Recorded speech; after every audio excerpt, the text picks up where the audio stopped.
हम अगले वचन को देखें। 15वें कलम में ऐसा लिखा है, तब फरीसियों ने जाकर आपस में विचार किया कि उसको किस प्रकार बातों में फंसाए।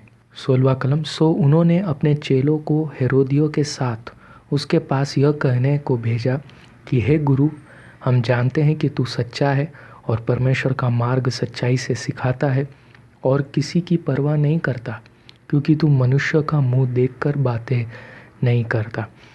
तो 15वें कलम के अंदर जैसा बताया गया है कि फरीसियों ने जो है आपस में विचार किया और हेरोदियों के साथ में मिलकर यीशु मसीह के विरोध में तैयारियां करना शुरू किया। तो यहाँ पर हम एक बात देख रहे हैं कि फरीसी लोग जो है वो तो धर्मगुरु थे, परमेश्वर के वचन और आज्ञाओं का पालन करने में मानते थे और उनका सिखाना सब कुछ जो है पुराने नियम में जो तोरा की पुस्तकें हैं उन सभी के बारे में, परमेश्वर की व्यवस्था के बारे में बड़े ही ठीक तरीके से और कड़क तरीके से उसका पालन करते और सिखाते थे। हेरोदी जो थे वो एक तरह से एक राजनीतिक पार्टी, इनका उद्देश्य ये था कि हेरोद राजा से साथ उनको वो अपना सबसे मुख्य व्यक्ति, हेरोद द ग्रेट, उसको वो अपना सबसे मुख्य व्यक्ति मानते थे और एक तरह से एक राजनीतिक विचार रखने वाले और उन सिद्धांतों पर चलने वाले लोग थे। तो ये बात प्रकट करती है कि कैसे फरीसी लोग जो है परमेश्वर के विरोध में जा रहे थे, क्योंकि वो हेरोदियों के साथ जुड़ गए और अपने बीच के जो मतभेद थे, जो भी उनके बीच के विचार थे, उन सब बातों को हटाकर हेरोदियों के साथ जुड़कर यीशु मसीह को फंसाने के लिए सारी योजनाएं बनाने लगे। तो ये प्रकट करता है कि जो विरोध इनका उठ रहा था वो एक गलत दिशा की ओर और गलत तरीके से जा रहा था। तो अब देखिए उन्होंने क्या किया, अपने चेलों को हेरोदियों के साथ मिलकर यीशु के पास भेजा और यहाँ पर यीशु के साथ बात करते हैं। अपनी बातचीत को इस प्रकार रखते हैं कि जैसे यीशु मसीह को वो अपनी मीठी बातों से उन्हें फंसाने की कोशिश करने के तरीके से वो बात करने के लिए आए। तो यहाँ पर वो 4 बातों को कहते हैं कि सबसे पहले कि आप सच्चे हैं, और दूसरी बात कि परमेश्वर के मार्ग को सच्चाई से प्रकट करते हैं, और तीसरी बात कि यीशु मसीह जो है वो किसी की परवाह नहीं करता है, ये निडर है, और चौथी बात कि वो मनुष्य का मुंह देखकर बातें नहीं करते हैं। आगे 70वें कलम में ऐसा लिखा है, इसीलिए हमें बता तू क्या समझता है, कैसर को कर देना उचित है कि नहीं। तो यहाँ पर जो है ये लोग ये प्रश्न लेकर आए ताकि यीशु मसीह को वे फंसा सके। अगर यीशु मसीह सीधे कह देते हैं कि टैक्स को भरना चाहिए, तो इसका मतलब कि वो जो है इस प्रकार बता रहे हैं कि परमेश्वर इज़राइल के ऊपर राज नहीं कर रहा है, परंतु कैसर जो है वो राज कर रहा है और इसलिए सबको कैसर के समर्पित हो जाना चाहिए या परमेश्वर को अपना आदर नहीं देना चाहिए। ऐसा एक गलत संदेश यीशु मसीह से उत्पन्न हुआ, वैसा वो प्रकट कर सकते हैं। दूसरी ओर अगर यीशु मसीह कहते हैं कि टैक्स नहीं भरे, तो इसका मतलब कि वो जो है रोमी साम्राज्य के विरुद्ध में। तो दोनों जवाब में वो लोग यीशु मसीह को फंसाना चाहते थे। तो जो प्रश्न यहाँ पर रखा गया है कि क्या कैसर को कर देना उचित है या नहीं, जो उचित शब्द उपयोग किया गया है वो इसीलिए नहीं उपयोग किया गया है कि रोमियों के नियम के अधीन ये करना है या नहीं करना है, परंतु ये प्रश्न इसीलिए पूछा जा रहा है क्या परमेश्वर के नियम के अनुसार ये उचित है या नहीं, कि परमेश्वर के लोग एक अन्य जाति के राजा के नीचे आज्ञा का पालन करें या नहीं। अब अगर हम उस समय के बारे में देखेंगे तो इतिहासकार ऐसा बताते हैं कि 3 प्रकार का टैक्स उस समय के लोगों को भरना पड़ता था। सबसे पहले एक ग्राउंड टैक्स होता था, जिसके अंदर जितने भी अनाज और तेल और दाख जितना भी वो उगाया जाता था, तैयार किया जाता था, उसके ऊपर 10 से 20% का टैक्स लगता था। उसके बाद जो है इनकम टैक्स लगता था। इसका मतलब कि जो कुछ भी कमाई होती थी उस पर 1% जो टैक्स है वो गवर्नमेंट को जाता था। और जो तीसरा टैक्स था वो पोल टैक्स था। इसका मतलब कि 14 साल से 65 साल की उम्र के जितने भी लोग हैं, जितने भी पुरुष हैं, और 12 साल से 65 साल की उम्र में जितनी भी स्त्रियां हैं, उन सभी को जो है 1 दिनार टैक्स हर साल भरना रहता था। तो ये जो कर या टैक्स के बारे में, कैसर को कर देने के बारे में या बातचीत चल रही है वो पोल टैक्स के बारे में। क्योंकि पोल टैक्स भरना इसका मतलब कि हर एक पुरुष और स्त्री ने जो है अपने आप को सौंप दिया है रोमियों के हाथ में।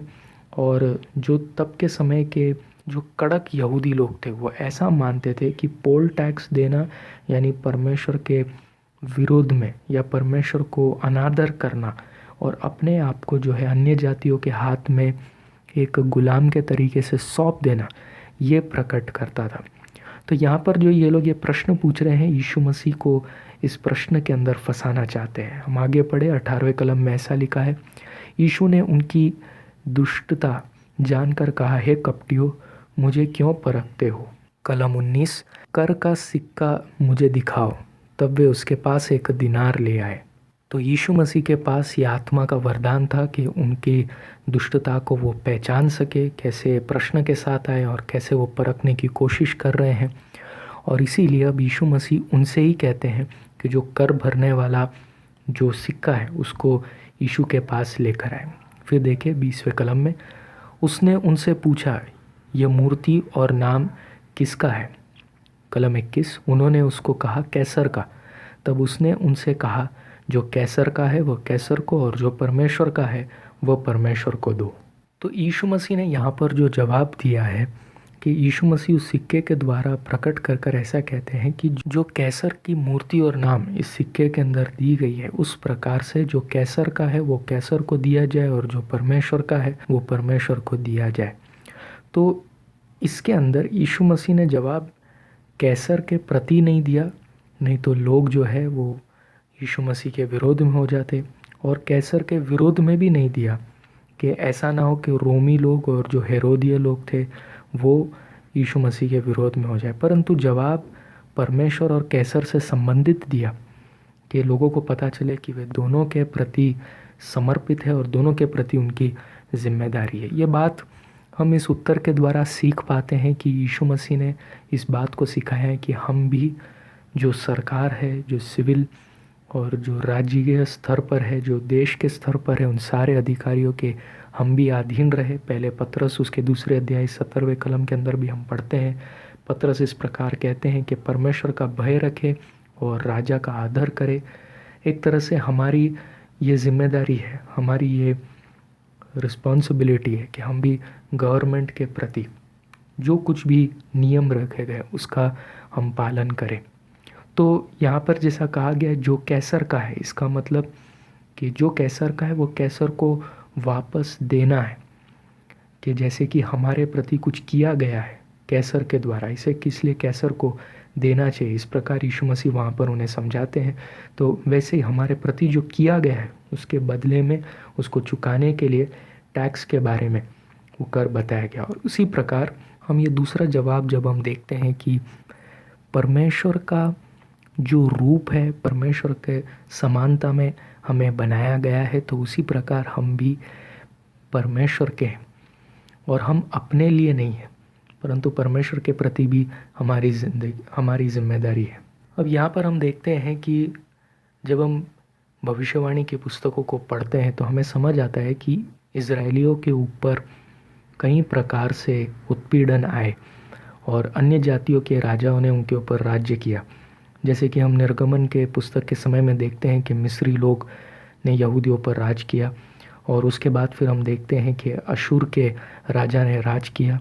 उसके बाद हम देखते हैं कि बाबिल के राजा ने राज किया, और फिर अब यीशु मसीह के समय में रोमी जो साम्राज्य है वो भी यहूदियों के ऊपर राज कर रहा है। तो इन जो राज्यों ने राज किया इसका कारण ये था कि जब जब इज़राइल परमेश्वर से दूर गया, परमेश्वर की ओर से उनको एक दंड आया और ये राजा जो है उनके ऊपर राज करने लगे। तो अब हम देखते हैं कि ये रोमी साम्राज्य भी इज़राइल के ऊपर राज्य नहीं करता अगर इज़राइल ने परमेश्वर को मान दिया होता या परमेश्वर को जो देना चाहिए वो दिया होता। तो परंतु इस समय उनके ऊपर रोमी साम्राज्य राज कर रहा है, इसका मतलब परमेश्वर का दंड उनके ऊपर आया है।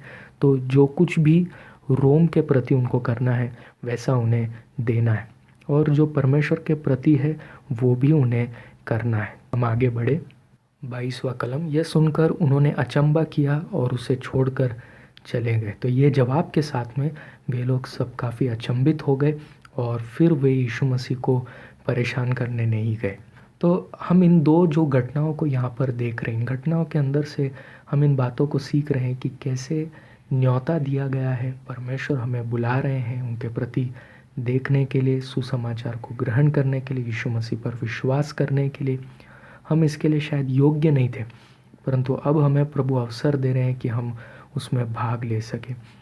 और दूसरी ओर हम देखते हैं कि ये जो प्रश्न यहाँ पर यहूदी लोग लेकर आए, उसका जवाब यीशु मसीह ने जो दिया, केवल उन्हीं के लिए एक अकेला जवाब नहीं, परंतु उसके अंदर कई सिद्धांत, कई बातों को हमारे जीवन में जांचने के लिए, सोचने के लिए प्रभु यीशु का जवाब हमें मजबूर करता है। और हमें ये जांचना है कि हमारा जो परमेश्वर के प्रति का समर्पण कैसा है और हमें क्या कुछ करना चाहिए, हमें जागरूक होना चाहिए और हमें हमारे अधिकारियों के प्रति भी किस प्रकार का व्यवहार रखना चाहिए। उन सब बातों के बारे में हमें बताते। क्यों ना हम इस अवसर का उपयोग करें, अपने जीवन को जांच कर देखें कि हमारे जीवन के अंदर हमें क्या बदलाव लाने हैं, हमें क्या परमेश्वर के प्रति करना है, क्या अधिकारियों के प्रति करना है और हमें हमारे जीवन के लिए क्या निर्णय लेना चाहिए।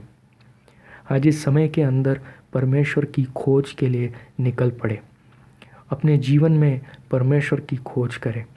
सांसारिक बातों के पीछे, व्यर्थ बातों के पीछे दौड़ने से बेहतर है उससे बढ़कर परमेश्वर की खोज करें। हमारी कई सारी जिम्मेदारियां हैं, जब हम इस पृथ्वी में जीवित हैं हमें उन जिम्मेदारियों को पूरा करना है। हमें अपने व्यापार, अपने काम, अपने नौकरी को, अपने परिवार के प्रति के सारी जिम्मेदारियों को, जो जिम्मेदारियां हमें सौंपी गई वह सब कुछ हमें पूरा भी करना है।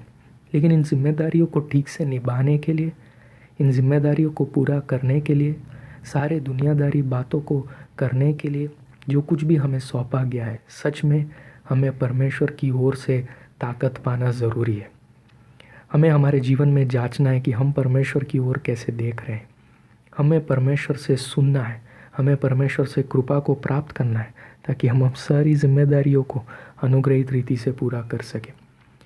आज इस समय में अपने जीवन में आप जांच कर देखें कि परमेश्वर के प्रति आपका समर्पण, उनके लिए जो खोज करना है, वो प्यार आपके मन में कैसा है। परमेश्वर जो आज्ञा देते हैं, जो बुलावा दे रहे, उसके प्रति आपका प्रतिक्रिया कैसा है। इन सब बातों को जांचें और परमेश्वर की ओर बढ़े, परमेश्वर के वचनों को सुने और अपने जीवन के अंदर बदलाव और अनुग्रह को प्राप्त करें।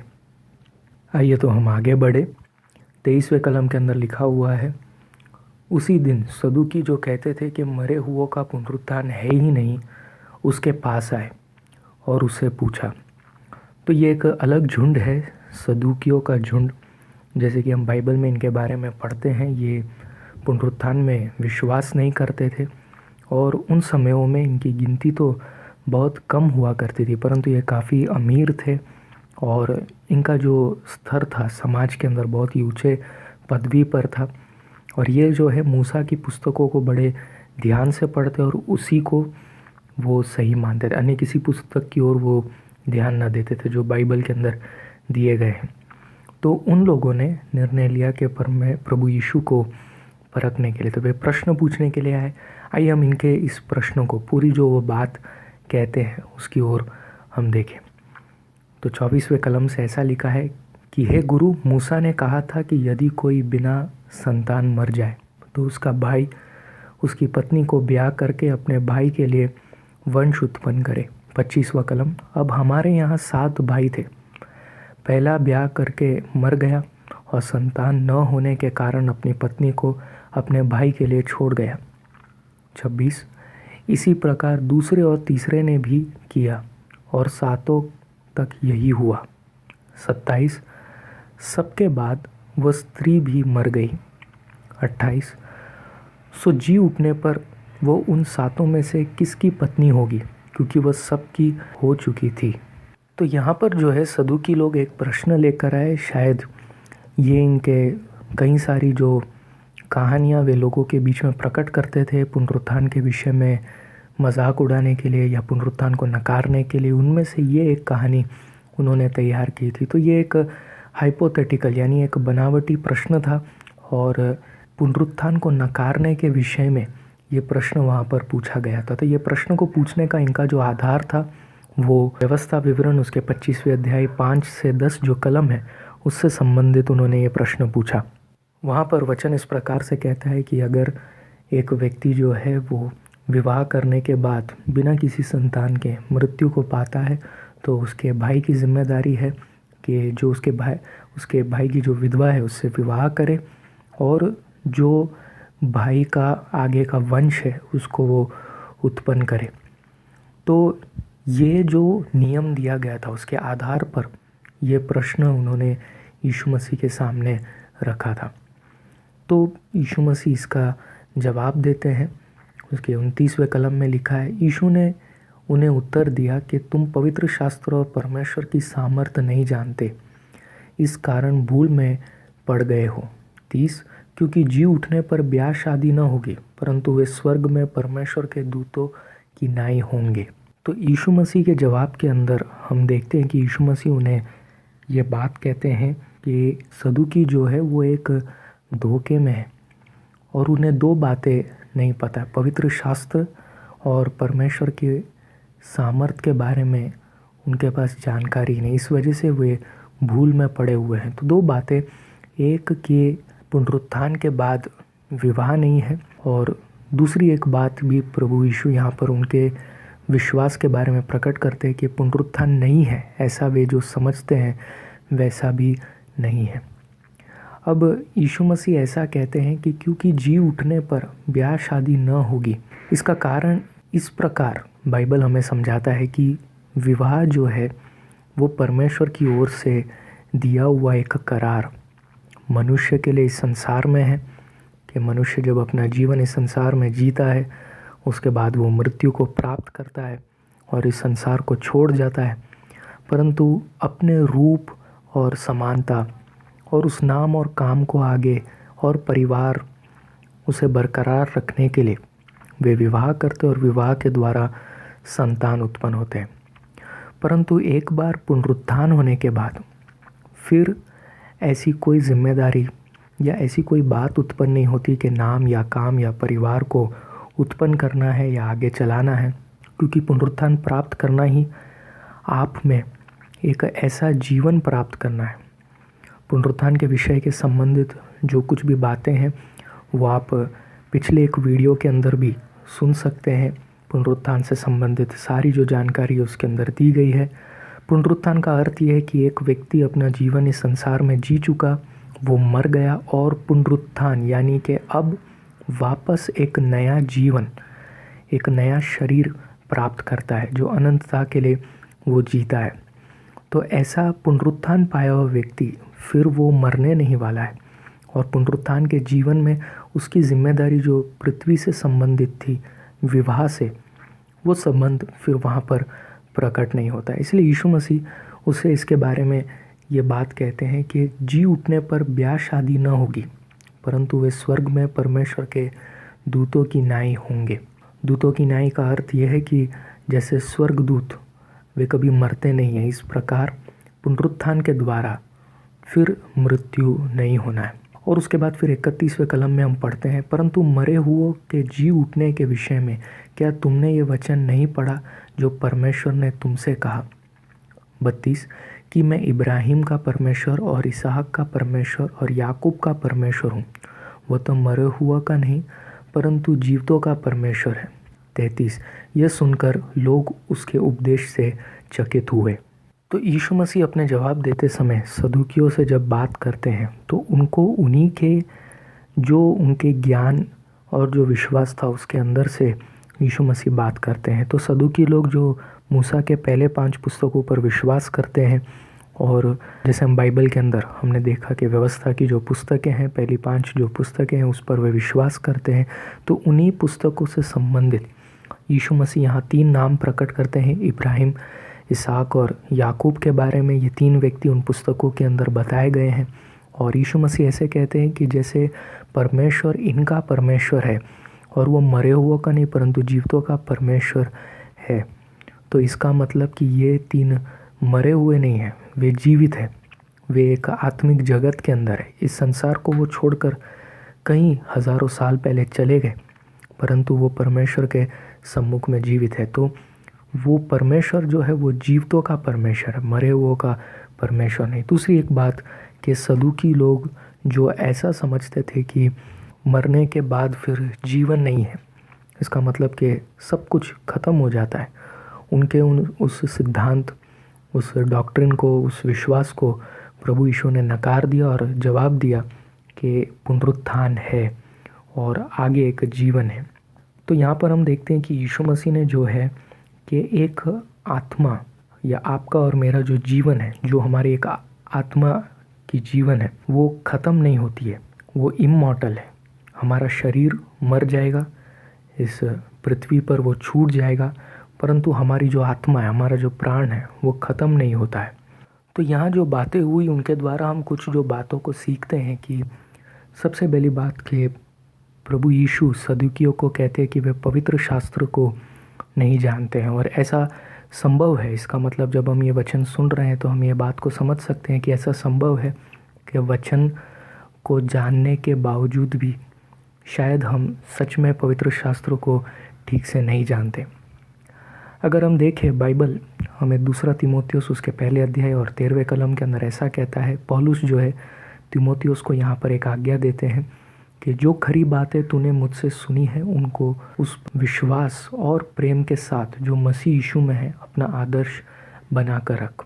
तो यहाँ पर जो आज्ञा पौलुस दे रहे हैं, एक के विश्वास करने के लिए और प्रेम के साथ उन्हें आदर्श बना कर रखने के लिए पौलुस समझाते हैं। वैसे ही सदूकियों के लिए भी जो ज्ञान उनके पास था उसको वे पढ़ रहे थे, उनके पास ज्ञान भी प्राप्त हो चुका था, परंतु उसको पकड़ के रखना या उस पर विश्वास करना वैसा शायद उन्होंने नहीं किया। उनके अंदर वो अंतर समझने के लिए उनके अंदर वो ज्ञान आत्मा के द्वारा प्राप्त नहीं हुआ। दूसरी एक बात यीशु मसीह कहते हैं कि परमेश्वर के सामर्थ्य की पहचान उनके पास नहीं है, कि जो अलौकिक ताकत परमेश्वर के पास है।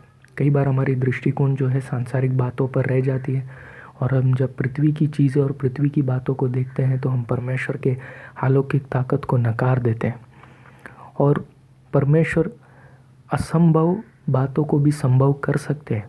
उन बातों के ऊपर भी कई बार हम शंका प्रकट करते हैं।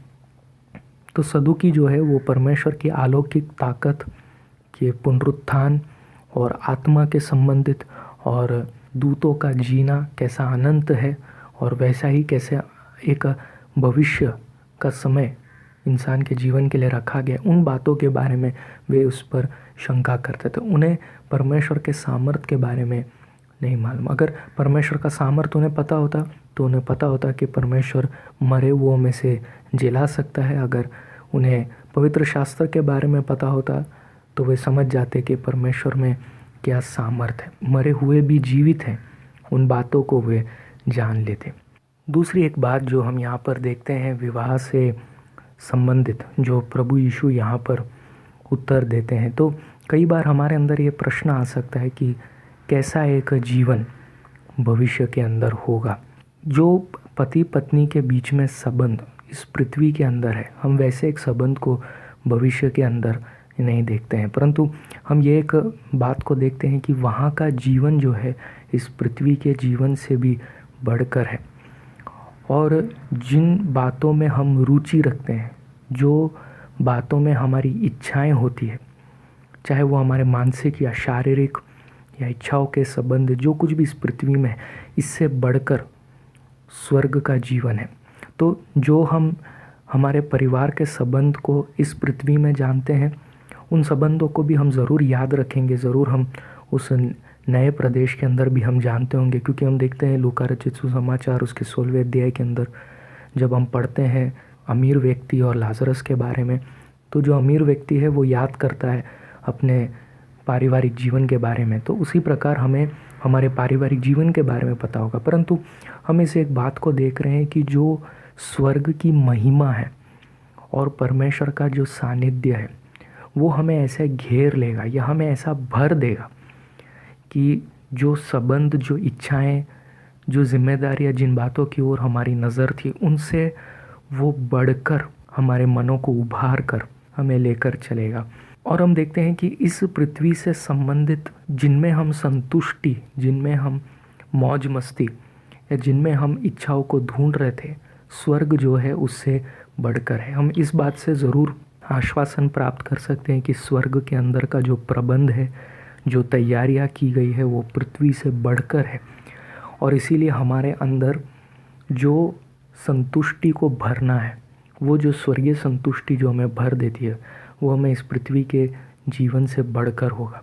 तो यीशु मसीह जब इन्हें जवाब दे रहे हैं, इन सदूकियों को यहाँ पर जवाब दे रहे हैं विवाह के संबंध में, असल में इनका सवाल ऐसा था कि वो जानना चाहते थे कि ये स्त्री किसकी पत्नी हुई और कैसा वो समय होगा स्वर्ग के अंदर, कि ये पत्नी कैसे इन सातों पतियों के साथ में रह पाएगी या उसका जीवन किस प्रकार का वहाँ पर होगा। परंतु यीशु मसीह जब हमें इन बातों को जवाब दे रहे हैं, सदूकियों को इस बातों का जवाब दे रहे, तो उन्हें ये बातों को समझा रहे हैं कि हर प्रकार का जलन, हर प्रकार का जो इच्छाएं हैं, जैसा सदूकियों ने सोचा है, वो स्वर्गीय प्रदेश में ऐसा नहीं है।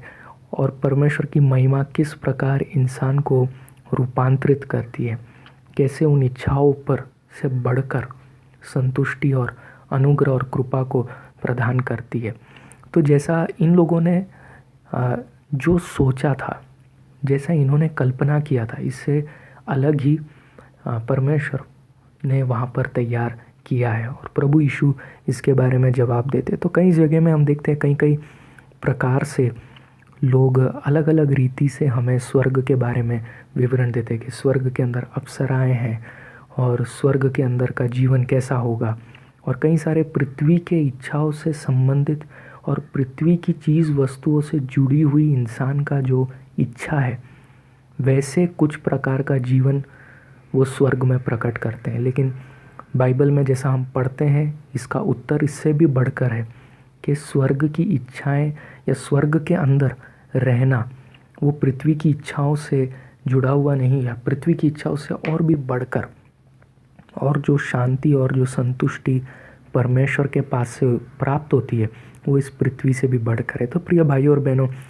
ये वचन हमें जैसे प्रेरणा देता है कि जिन चीज़ों के लिए हम यहाँ पर इच्छुक हैं और उसे बहुत हम मूल्यवान कर कर गिनते हैं, सांसारिक बातों को, सांसारिक चीज़ों को, उन सब से बढ़कर परमेश्वर के संग रहना, उसकी उस महिमा में प्रवेश करना, वो सबसे बेहतर और सबसे उत्तम एक अनुभव है।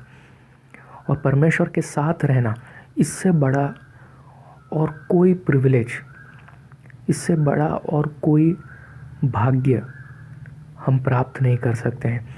तो इस संसारिक बातों में फंसे रह जाने से बेहतर है कि जो अनंत जीवन हमारा भविष्य में रखा गया है, वो परमेश्वर के साथ होने पाए और यीशु मसीह पर विश्वास कर कर हम उसमें प्रवेश कर सके। और दूसरी एक बात को जब हम यहाँ पर देखते हैं, यीशु मसीह पुनरुत्थान के बाद के जीवन को जो है वो दूतों के साथ तुलना करते हैं। तो यहाँ पर यीशु मसीह कहते हैं स्वर्ग दूतों के बारे में, स्वर्ग में जो परमेश्वर के दूत हैं उनके बारे में बताया गया। अब हम जब स्वर्ग दूतों के बारे में पढ़ते हैं तो उत्पत्ति के पुस्तक के अंदर हम ऐसे भी दूतों के बारे में पढ़ते हैं जिनके अंदर एक लालसा, संभोग करने की एक लालसा उत्पन्न होती है और वो पृथ्वी के स्त्रियों के साथ में गलत संबंध रखकर, और फॉलन एंजल्स यानी कि वो अपनी पदवी को छोड़कर इस पृथ्वी में गिरा दिए गए, उनके अंदर जो दुर इच्छाएँ थी उस वजह से उन्होंने अपने जो अनंत और भविष्य का अनुग्रह जीवन था उसको गंवा दिया। तो एक चीज़ हम देख पाते हैं कि दूतों के अंदर भी इच्छाएं हैं, परंतु ये जो एक दृश्य यीशु मसीह यहाँ पर बता रहे हैं स्वर्ग में परमेश्वर के दूतों के बारे में, इसका मतलब जो स्वर्ग में स्वर्गदूत हैं उनके अंदर इच्छाएं थी, परंतु वो परमेश्वर के सानिध्य में और उन बुरे दूतों से बेहतर परमेश्वर के सानिध्य को सबसे उत्तम महसूस कर कर, उससे संतुष्ट होकर वहाँ पर वे स्वर्ग में रहते हैं। इनके अंदर, सभी स्वर्गदूतों के अंदर इच्छाएं हैं, लेकिन कुछ दूतों ने उन इच्छाओं के अंदर आकर अपने उस स्वर्गीय पदवियों को खो दिया।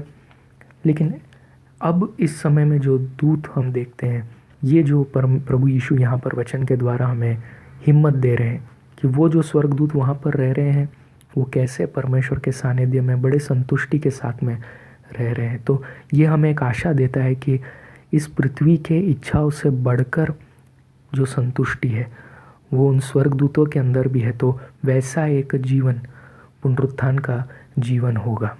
तो प्रभु यीशु ने यहाँ पर सदूकियों को जवाब दिया और उनको ये बात समझाया कि कैसे पुनरुत्थान है, और ख़ास करके जिन बातों पर वो विश्वास करते थे मूसा की पुस्तकों में, और उन पुस्तकों के द्वारा ही जवाब दिया कि परमेश्वर जो है वो ऐसा नहीं कहते कि मैं अब्राहम या इसहाक या याकूब का परमेश्वर था, परंतु मैं परमेश्वर हूँ कर कर जब इस प्रकार कहते हैं तो पुनरुत्थान पाए हुए लोग वे जीवित हैं, इस प्रकार वचन हमें बताता है।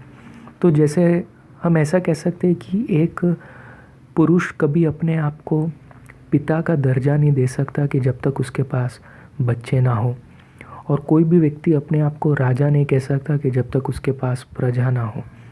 तो इसका मतलब अगर परमेश्वर जीवितों का परमेश्वर है, वो सृष्टि करने वाला परमेश्वर जीवितों का परमेश्वर है, तो वो जीवित हैं, लोग हैं, इस वजह से वो अपने आप को परमेश्वर बताता है। अगर मानव जाति ख़त्म हो जाती है और वो परमेश्वर का दर्जा, वो जो पहचान है वहाँ पर नहीं रह पाती है। तो ये लोग जीवित हैं, अब्राहम, इसहाक, याकूब, और पुनरुत्थान के बाद एक जीवन है और वो जीवताओं का परमेश्वर है। ये बात इस बात की गवाही है कि पुनरुत्थान जीवन है और पुनरुत्थान के जीवन का कोई अंत नहीं है। आइए हम आगे बढ़े। तो अब हम जो आगे बढ़ रहे हैं इसके अगले विभाग की ओर है। वचन 34, जब फरीसियों ने सुना कि उसने सदूकियों के मुंह बंद कर दिया तो वे इकट्ठा हुए। तो अब हम जो चौथे भाग की ओर आए हैं, यहाँ पर भी एक प्रश्न पूछा जाने वाला है और उसके संबंधित यीशु मसीह जवाब देंगे। तो फिर से हम देखते हैं कि फरीसियों ने देखा कि सदूकियों का मुंह बंद कर दिया गया, तो फिर से वे इकट्ठा हुए और यीशु मसीह के सामने वे प्रश्न रखने के लिए आए। हम आगे वचन को देखें। 35वां कलम, और उनमें से एक व्यवस्थापक ने परखने के लिए उससे पूछा। 36, हे गुरु, व्यवस्था में कौन सी आज्ञा बड़ी है?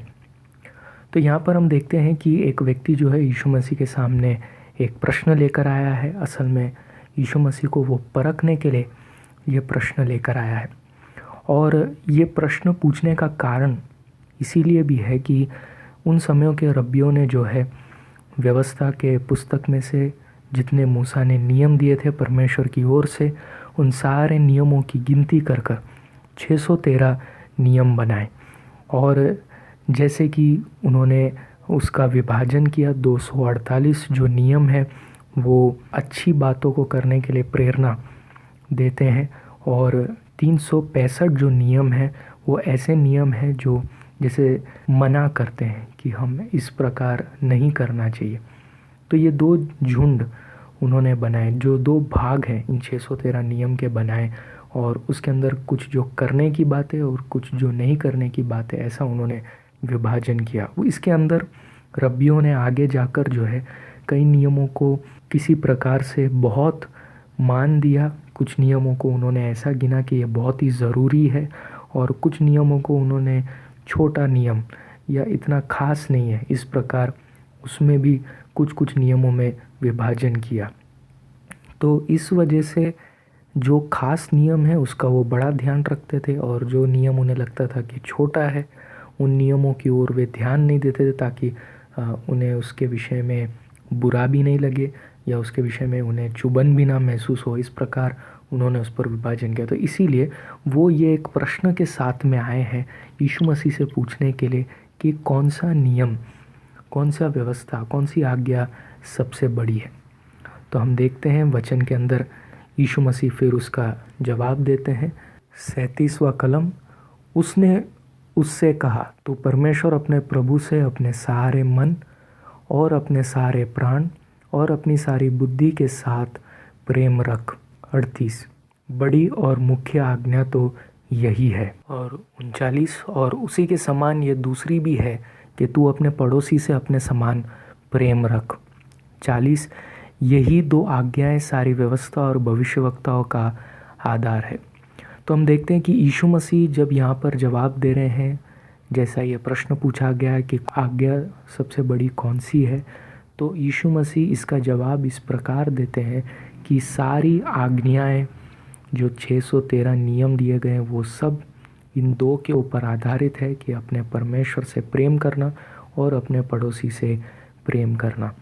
तो सबसे पहली बात कि परमेश्वर से प्रेम कैसे करना है, तो यीशु मसीह ने उसका जवाब दिया कि सारे मन से, सारे प्राण से और अपनी सारी बुद्धि से प्रेम रखना है, अपने परमेश्वर से प्यार करना, ये सबसे पहली आज्ञा है। तो इस आज्ञा के आधार पर फिर जब हम देखते हैं कि इन 613 नियम के अंदर क्या क्या दिए गए हैं, तो हर एक आज्ञा को हम देख पाएंगे कि इसके साथ वे जुड़ा हुआ है। और दूसरी बात जो आज्ञा बताती है कि तू अपने पड़ोसी से अपने समान प्रेम रख के, जैसे हमें वचन ऐसा नहीं सिखाता है कि सबसे पहले हम अपने आप से प्रेम करें और उसके बाद पड़ोसी से प्रेम रखें, ऐसा नहीं, परंतु ये वचन हमें ये समझाना चाहता है कि जैसे हम अपने आप से प्रेम रखते हैं वैसे ही हमें वही कंसर्न, वही प्रेम हमें अपने पड़ोसी के प्रति भी होना चाहिए।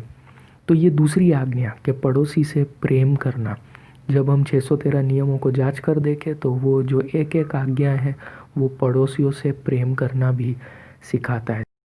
तो जितने भी नियम हैं, जैसा इन्होंने इसका विभाजन किया था कि कुछ ज़रूरी, कुछ बड़े हैं, कुछ इतने खास नहीं और कुछ छोटे हैं, उन सब का जवाब एक साथ, जैसा यीशु मसीह ने यहाँ पर जवाब दिया कि ये दो मुख्य नियम हैं और इन दो मुख्य नियम के ऊपर से सारे नियम आधारित है। तो हम ऐसा नहीं कह सकते कि कोई नियम छोटा है या बड़ा है, क्योंकि किसी एक नियम को नकार देना या उसको नहीं गिनना या उसके प्रति ध्यान न देना एक तरह से हमारे प्रेम की कमती को दिखाता है, हमारे आज्ञा को न पालन करना दिखाता है। तो ये जवाब यीशु मसीह ने उसे दिया। आइए हम इसके 5वें भाग की ओर आए कि एक और प्रश्न यहाँ पर हम देखते हैं। तो वचन ऐसा कहता है 41वें कलम में, जब फरीसी इकट्ठे थे तो यीशु ने उनसे पूछा 42 के मसीह के विषय में तुम क्या समझते हो, वह किसका संतान है? उन्होंने उससे कहा दाऊद का। तो अब ये जो 5वां भाग हम पढ़ रहे हैं 22वें अध्याय के अंदर, इसके अंदर जब वहाँ पर फरीसी लोग मौजूद थे तो यीशु मसीह खुद यहाँ पर एक प्रश्न रखते हैं। तो फरीसी लोग प्रश्न पूछे, इसके पहले यीशु मसीह यहाँ पर प्रश्न पूछते हैं। और ये जो प्रश्न है एक तरह से जैसे यीशु मसीह ने मत्ती के सुवार्ता उसके 16वें अध्याय के अंदर अपने चेलों से ही पूछा कि मैं कौन हूँ, ऐसा तुम समझते हो। तो इसी प्रकार का एक सवाल हम यहाँ पर भी देखते हैं कि फरीसियों से भी पूछा गया कि मसीह के विषय में क्या समझते हो, वह किसकी संतान है, जिसका जवाब उन्होंने दिया दाऊद का।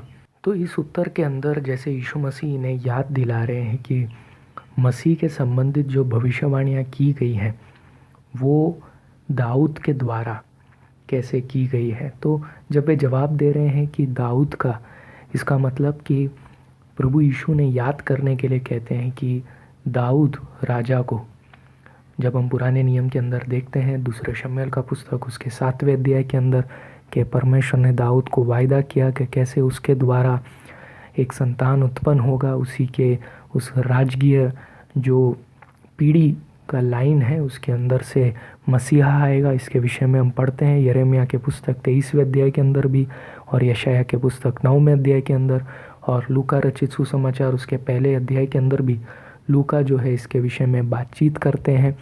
अगर हम देखें मत्ती रचित सुसमाचार उसके पहले अध्याय के अंदर भी इसके विषय में जानकारी दी गई है कि कैसे दाऊद से मसीह का संबंध जुड़ा हुआ है। तो परमेश्वर ने दाऊद को वायदा किया कि तेरे द्वारा एक संतान उत्पन्न होगा जो इज़राइल के लिए वो राजा कर ठहरेगा और वो उद्धार करता है, इज़राइल को छुड़ाने वाला है। तो ये वायदा परमेश्वर ने दाऊद के द्वारा पूरा किया है। ये जवाब खुद फरीसियों के तरफ से प्रकट करना, उनसे ये प्रश्न पूछकर प्रकट करना, जैसे प्रभु यीशु ने याद करने के लिए कहते हैं कि कहाँ से संबंध है, मसीहा कहाँ से आने वाला है। तो हम आगे के वचन में पढ़ते हैं 43 कलम के अंदर, उसने उनसे पूछा तो दाऊद आत्मा में होकर उसे प्रभु क्यों कहता है। 44 कि प्रभु ने मेरे प्रभु से कहा मेरे दाहिने बैठ जब तक कि मैं तेरे बैरियों को तेरे पाँव नीचे न कर दूं। तो इन 2 कलम के अंदर यीशु मसीह जो है दाऊद राजा ने जो भजन लिखा है उस भजन से संबंधित यीशु मसीह यहाँ पर वे प्रश्न पूछते हैं। तो ये जो भजन यहाँ पर बताया गया है उसके अंदर दाऊद जो है इस गीत के अंदर ये शब्द कहते हैं कि प्रभु ने मेरे प्रभु से कहा मेरे दाहिनी ओर बैठ। हम आगे के वचन को देखें 45। भला जब दाऊद उसे प्रभु कहता है तो वह उसका पुत्र क्यों कर ठहरा। 46। उसके उत्तर में कोई भी एक बात न कह सका, परंतु उस दिन से किसी को फिर उससे पूछने का याव न हुआ। तो यहाँ पर हम जो ये वचन देख रहे हैं यीशु मसीह भजन संहिता में से एक भाग निकालकर जो भविष्यवाणी की गई है उस भविष्यवाणी के संबंध में फरीसियों के सामने प्रश्न रखते हैं।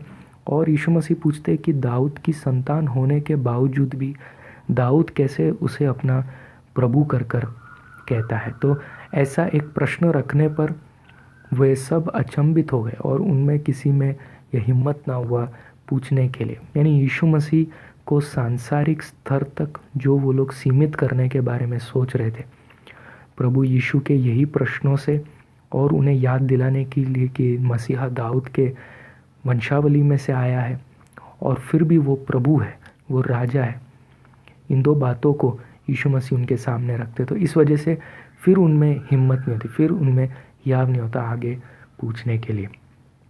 तो यहाँ पर ये अध्याय पूरा हुआ और हम यीशु मसीह के जीवन से संबंधित एक भाग के बारे में देखते हैं जहाँ पर यीशु मसीह एक दृष्टांत देते हैं और कई सारे सवाल हैं जिनके जवाब यीशु मसीह देते हैं। आशा रखता हूँ कि जब आप इन वचनों को मनन कर रहे थे आपको प्रभु यीशु ने कई सारी बातों को आपके जीवन के बारे में बताया होगा। ज़रूर आप इस अध्याय को फिर एक बार पढ़ें, इसे मनन करें। पवित्र आत्मा ज़रूर आपसे और भी बातों को बताएंगे। अपने आत्मा में आप महसूस कर पाएंगे कि यीशु मसीह का जवाब किस प्रकार हमें संतुष्ट करता है, हमें शांत करता है और जो हमारी खोज है, जो हमारे विचार है, उनको कैसे सही दिशा की ओर प्रभु यीशु ले चलते हैं। इस अध्याय के बारे में मनन करें, अपने जीवन में आप आशीषित हो। आइए हम प्रार्थना करें कि प्रभु की आत्मा आपको और भी प्रोत्साहित करे, प्रेरित करे, तैयार करे और आपके जीवन को अनंतता की ओर ले चलने के लिए आपको तैयार करे। स्वर्गीय पिता परमेश्वर, हम आपका धन्यवाद करते हैं इस समय के लिए, वचन से मनन करने के लिए आपने हमें यह अवसर दिया। इन वचनों को मनन करते हुए जो बातों को हमने सीखा है उन सब बातों के द्वारा हमारे जीवन की जो दिशा है वो आपकी ओर, सही दिशा की ओर बढ़ने के लिए, हमारी जो खोज और हमारे जो प्रश्न है उसका उत्तर वो प्राप्त होने के लिए हम सभी श्रोताओं के लिए प्रार्थना करते हैं। हम विनती करते हैं कि जब हम इन बातों को सुन चुके, समझ चुके, पवित्र आत्मा हमें इन बातों के बारे में स्मरण दिलाए, हमें आगे के बातों के बारे में प्रेरणा दे, अगुवाई दे और सही कदम बढ़ाने के लिए, सही निर्णयों को लेने में हमारी सहायता मदद करे। जो बातों को हमने सीखा है उससे हम अपने जीवनों को जांचते रहें और जीवनों में बदलाव आने के लिए हम विनती करते हैं। प्रभु जी, सभी को आपके हाथों में सौंपते हैं। प्रभु यीशु के दूसरे आगमन के लिए हम सभी को पवित्र आत्मा तैयार करे और स्वर्गीय पिता की इच्छा को पूरी करने के लिए हमें प्रेरणा दे। इन बातों के द्वारा आपके नाम की महिमा हो। ये प्रार्थना सुनने के लिए धन्यवाद, हमारे प्रभु यीशु के नाम से, आमीन। प्रभु आप सबको आशीषित करे। धन्यवाद।